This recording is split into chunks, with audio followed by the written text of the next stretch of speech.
ان کا تقوی طہارت دیکھ کر تم کہو گے یار کیا کمال لوگ ہیں، لیکن فرمایا یقتلون اہل الاسلام، یہ مسلمانوں کو قتل کریں گے، مسلمانوں کو کیا کریں گے، اور یدعمون اہل الاوثان، اور بت پرستوں کے ساتھ یاریاں لگائیں گے۔ ابھی انڈیا میں ان کا گیا نا وزیر خارجہ، کسی زمانے میں وہ میرا فیوریٹ بندہ تھا، لیکن جب اس نے ایک ہندو کے ہاتھ میں ہاتھ دیا نا مسلمان ملک کے خلاف، مسلمانوں کے خلاف، مسلمان قوم کے خلاف، تو پھر ہمیں سمجھ آ گئی کہ حضور نے جو فرمایا تھا کہ یہ مسلمانوں کو قتل کریں گے اور بت پرستوں سے کیا کریں گے، دوستیاں لگائیں گے۔ تو ہم نے اپنی آنکھ سے یہ حضور کی بات، یہ جو فتنۃ الخوارج جس آپریشن کا نام رکھا گیا ہے وہ اسی حدیث مبارکہ کی وجہ سے، لیکن ہم کہتے ہیں پانچوں انگلیاں برابر نہیں ہیں۔ اگر وہ انہوں نے خارجیوں کی تائید کی ہے تو اس کے بہاف پر تم ہر نمازی اور ہر عالم اور ہر مولوی اور ہر علماء کی تم تحقیر اور ان کو تضحیق نہیں کر سکتے۔ لوگ سمجھتے ہیں مولوی انہوں نے رل گئے نے، تو بھائی مولوی وہ بھی مولوی ہیں، اور ان کے ساتھ انڈیا نے پاکستان کی وجہ سے ان کے ساتھ یاری لگائی ملک پاکستان کو مفلوج کرنے کے لیے، ہمیں کمزور کرنے کے لیے۔ ایک تو فلسطین کا فتنہ ہمارے سر پر موجود ہے اسرائیل کی وجہ سے، اور دوسرا انڈیا کی وجہ سے، تیسرا خارجی، تین طرف ہمارے دشمن ہیں نا۔ تو پتہ نہیں ان بے وقوفوں کو کون مشورے دے رہا ہے کہ اپنے ہی ملک میں فلسطین کی حق میں کھڑے ہونے والے جو لوگ ہیں تم ان کو جناب مارو، ان کا خون بہاؤ۔ ان لوگ جبکہ وہ سپیکر پہ بار بار بیچارہ کہہ رہا ہے کہ بھائی گولی کیوں چلا رہے ہو، خدا کے لیے یہ کام مت کرو، لیکن ہم کہتے ہیں نہیں ہم چیمپئن بن رہے ہیں۔ یہ گڑی شو میں قادیانیوں کا مرکز گرانے کی کسی کی جرت نہیں ہے، لیکن ان کی مساجد پر تالے، مدرسوں پر تالے، مسجدیں جمعے کے لیے بند، اور ہم چیمپئن بن رہے ہیں جی ہم نے جناب بہت بڑے فتنے کو کچل دیا۔ اور تین طرف تمہارے دشمن ہیں، اندرونی طور پر تو کم از کم جو تمہارے ساتھ کھڑے ہیں تم ان کی تائید کرو۔ کون ساتھ کھڑے ہیں؟ ہم علماء ہی تو بات کر رہے ہیں نا۔ تین فتنے پاکستان کو گھیرے ہوئے ہیں باہر سے، اور اندرونی طور پر ہم جناب اپنوں ہی کے خلاف جناب بندوق لے کر چل پڑے۔ تو اب مجھے سمجھ آئی امام حسین رضی اللہ تعالیٰ عنہ کے اوپر کیا بیتی ہوگی۔ اب کربلا کی سمجھ آتی ہے۔ ہم کہتے ہیں امام حسین کا لوگوں نے ساتھ کیوں نہیں دیا، اور یہ مرید کی ہے، ہمیں اس وقت سمجھ نہیں آ رہی کہ ہم کیا کریں۔ پتہ نہیں اللہ جانتا ہے کہ کون یہ پاگل پن والے مشورے دے رہا ہے، جبکہ حدیث شریف میں میرے آقا نے موجود حضور نے فرما دیا، یہ نبی علیہ السلام کی حدیث ہے، میرے حضور نے فرمایا ایک مسلمان کا قتل، کس کا جی؟ یہ 300 400 500 لوگوں کی بات نہیں ہو رہی بھائی، کتنے مسلمان؟ ایک مسلمان کا خون بہنا۔ حضور نے فرمایا اگر مسلمان کے قتل میں زمین و آسمان اور تمام چیزیں مل کے ایک مسلمان کو قتل کریں تو اللہ بدلے میں یہ ساری مخلوقات کو مسلمان کے قتل کی وجہ سے ہلاک کر دے، کہ اللہ کے ہاں ایک مسلمان کا قتل پوری انسانیت اور پوری کائنات کے ہلاک ہونے سے بھی زیادہ برا ہے۔ تو ہم کیا کہہ رہے جی؟ او جی اللہ وقت نہیں سی، اے مولویاں نہیں نکلنا چاہیے تھا۔ میں نے کہا بھائی اگر وقت نہیں تھا تو بیٹھ کے بات سمجھائیں، بیٹھ کے بات کرتے، بات کس نے کی ہے، سمجھایا کس نے؟ اپنے ہی ملک کے باسی ہوں اور جو ٹیکس اس لیے گولی کا دیتے ہوں کہ بھائی یہ دشمن پر چلائی جائے گی، اور وہی اپنوں کے سینے پہ، اپنے سینے اور اپنی گولی، یہ کون سا قانون ہے بھائی؟ مسلمان تو جسد واحد کی طرح ہے۔ یقین مانے یہ واقعے کے بعد 2 دن مجھے نیند نہیں آئی، 2 دن میری کیفیت ایسے اضطراب کا عالم رہا، ایک عجیب سی کیفیت رہی، نہ ذکر ہو، نہ درود پاک پڑھا جائے، نہ قرآن پڑھا جائے، کہ بھائی یہ ہو کیا گیا ہے۔ اور یاد رکھیے ظلم ظلم ہے، وہ باقی نہیں رہتا۔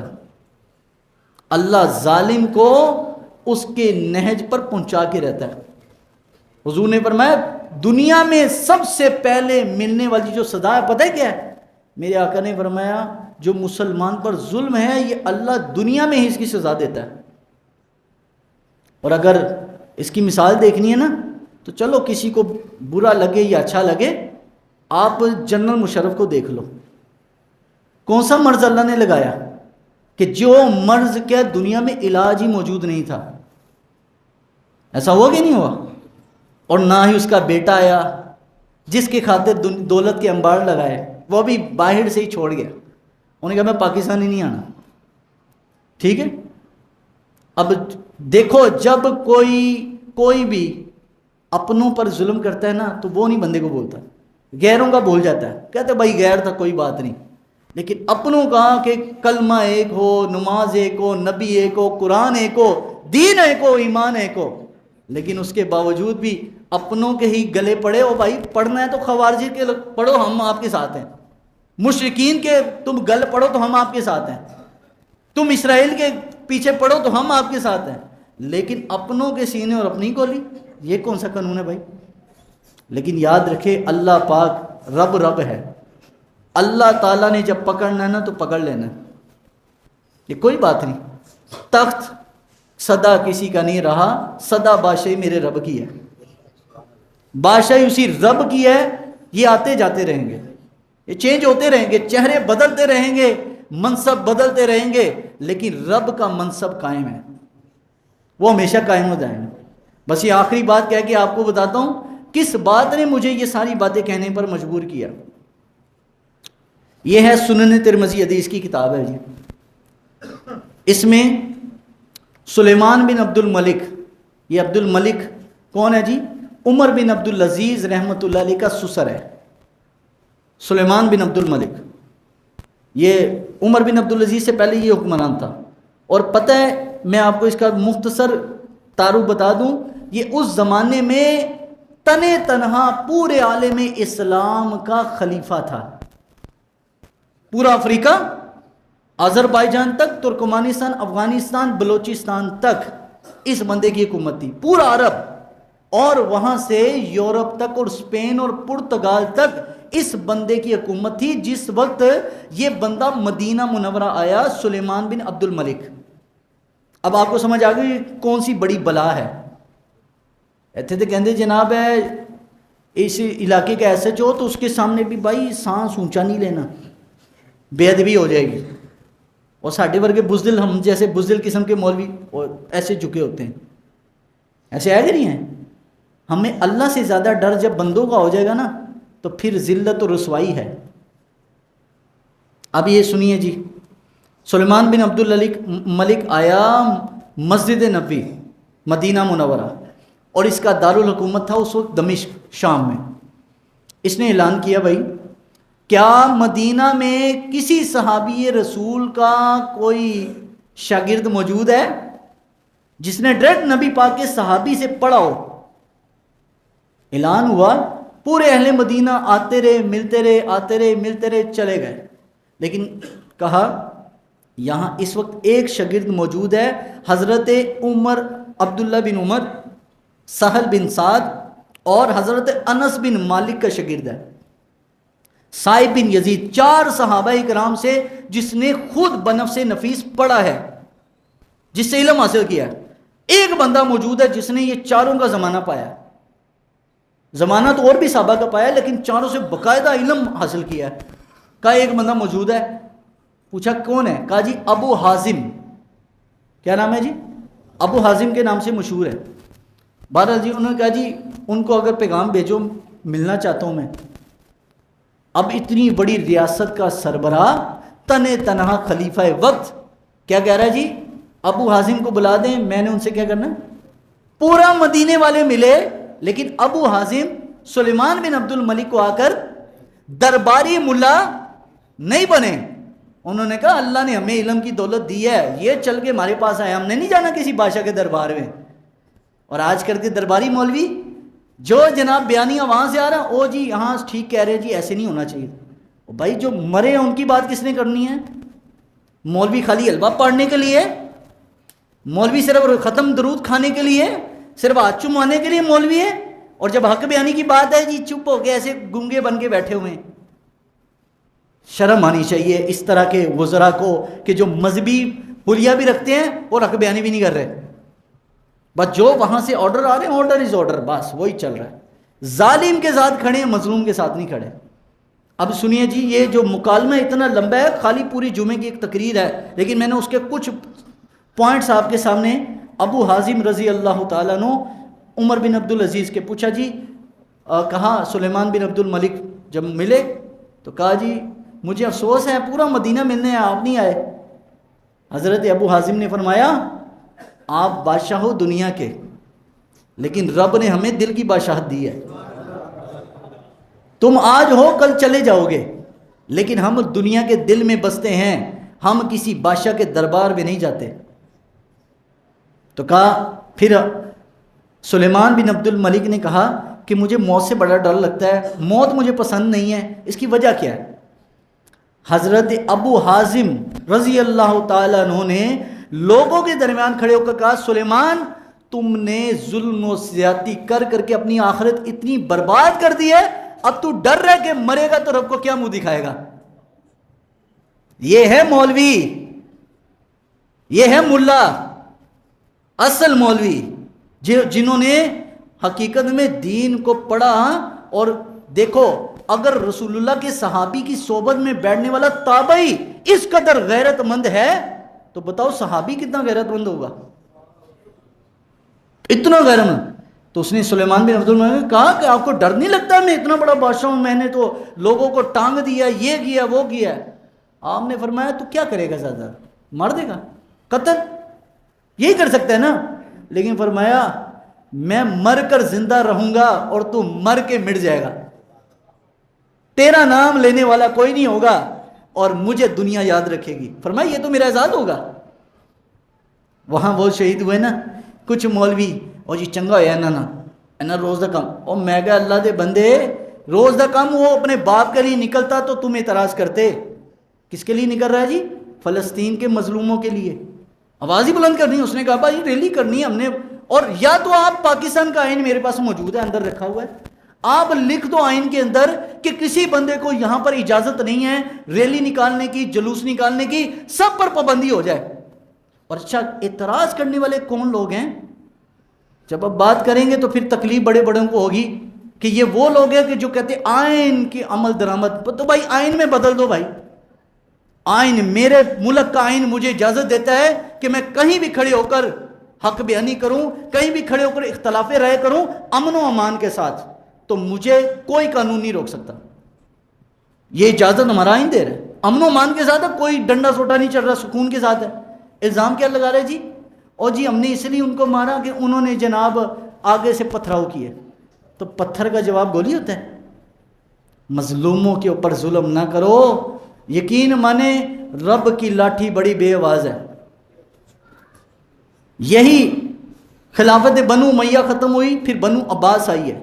بنو عباس نے بھی بڑا ظلم کیا۔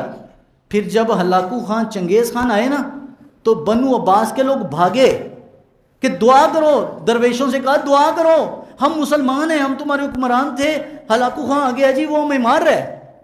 بزرگوں نے، بغداد کے درویشوں نے کہا اب ہم دعا بھی کریں، وقت گزر چکا، تم نے جو ظلم کیا ہلاکو خان کے ظلم میں کوئی فرق نہیں تھا، تم صرف کلمہ گو ظالم تھے، وہ غیر مسلم ظالم ہیں، بس فرق صرف اتنا ہے۔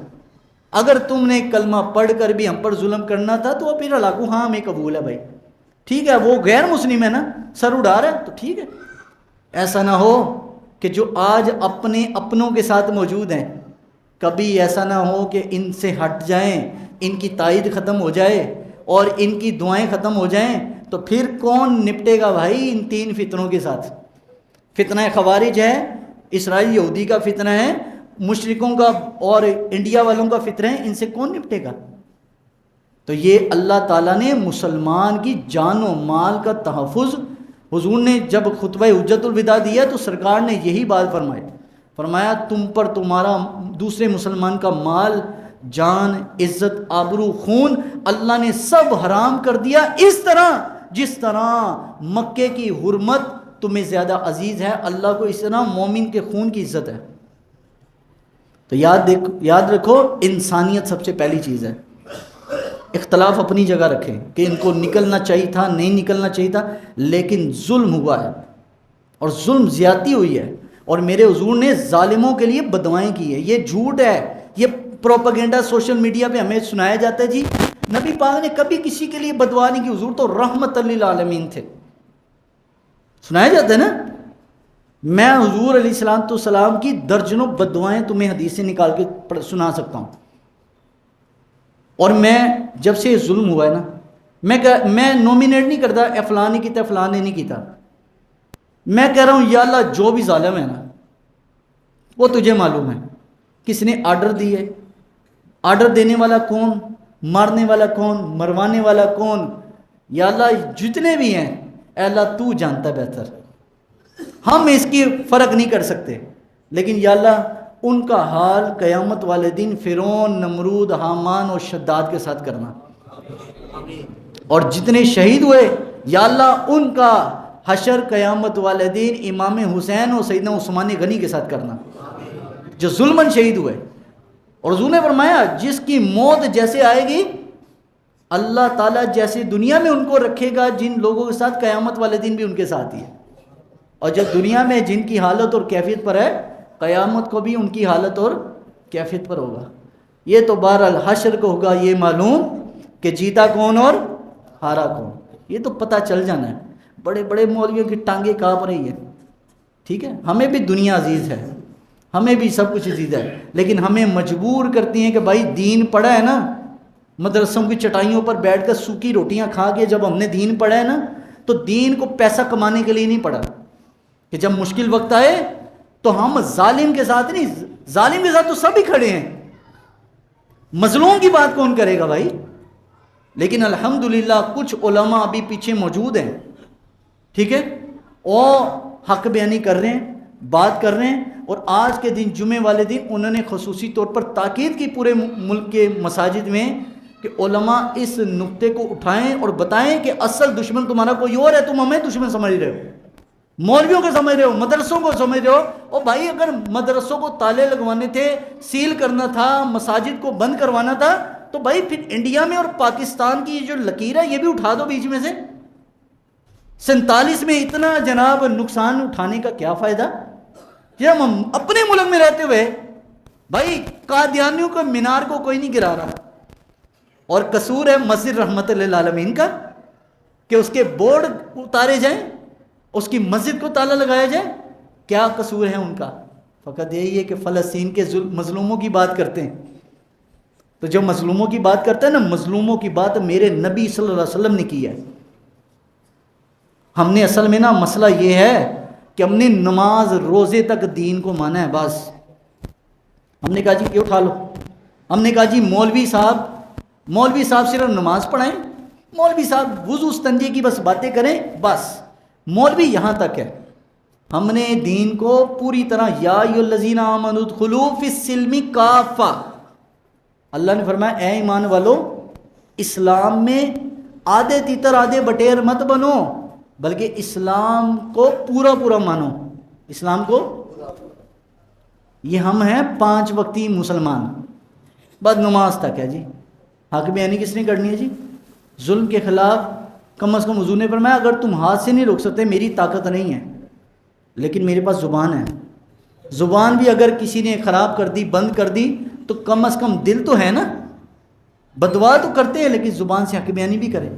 لیکن بڑے بڑے حلوہ خور مولوی چپ, کوئی پتہ ہی نہیں ان کا, جن کو ہم بڑا مانتے تھے, جن کے بڑے ہاتھ چومتے تھے اور جن کے بڑی آگے پیچھے ہوتے تھے, جناب کمال ہستی ہیں جناب, لیکن اس ظلم پر ان کی کوئی بات منظر عام پر نہیں آئی. لیکن کوئی نہیں, یہ باریاں لگی ہیں بھائی, آج میری ہے تو کل تیری ہے, سر گردن سبھی کی کٹنی ہے, سب ہی کی باری آئے گی. لیکن وجہ یہ ہے آج میں مقتول ہوں, کل کو تم نے ہونا ہے, کل کو تم نے ہونا ہے. یہ اللہ نے یہ نمبر رکھا ہوا ہے. لیکن کامیابی اسی کی ہے جو حق کے ساتھ ڈٹا رہا, امام حسین کی طرح. اللہ تعالی ہم سب کو عمل کی توفیق عطا فرمائے.